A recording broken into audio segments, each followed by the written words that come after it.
Hello, today I'm going to read Hans Christian Andersen's The Little Match Girl. It was the last day of the year. It was very cold and nearly dark. Snow was falling fast. A poor little girl was walking through the streets. She only had a thin dress and a shawl. She had lost her shoes jumping out of the way of the carriage, and her bare feet were frozen blue. She earned money by selling matches to rich folk. She carried them in her apron and held a bundle in her hands. All day, no one had bought any from her, nor even given her a single penny in kindness. Shivering and hungry, she crept along sadly, snowflakes falling in her hair. She sat down on a snowy footpath against a wall, not daring to go home without a single penny because her father was mean. He would be very angry with her. Her hands were so cold. Perhaps a burning match would warm them. She pulled one out, struck it against the wall. It was bright like a candle. The match was so warm to her that the girl felt she was sitting beside a large iron stove. She stretched out her feet to warm her toes. Then suddenly, the match went out and the stove vanished.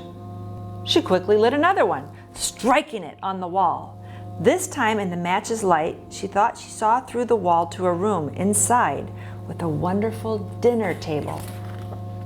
On the elegant white tablecloth was a roast goose stuffed with apples and dried plums. Amazingly, the goose got up and waddled towards her. Then the match went out, and there was only the wall. She lit another match and found herself sitting under a beautiful Christmas tree.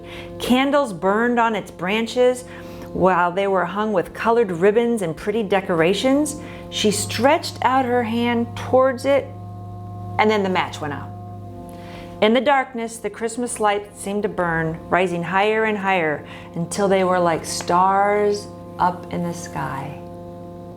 She saw one of the stars fall and remembered what her dear grandmother had said.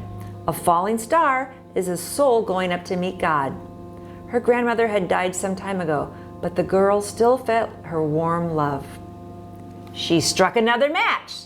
There in the shining light stood her old grandmother, calm and welcoming. "Grandmama," she cried out, "don't vanish when the match goes out. Take me with you." She quickly lit all the matches in her hand, and they burned brighter than the sun at noon. Her grandmother hugged her close. Together they flew upwards to glowing happiness far above the earth, to be with God where there was no cold or no hunger. The next morning, people found the little girl's body lying in the snow, frozen. She was still holding a bundle of matches and smiling. No one knew she had seen such beautiful things, nor imagined her joy now with her beloved grandmother.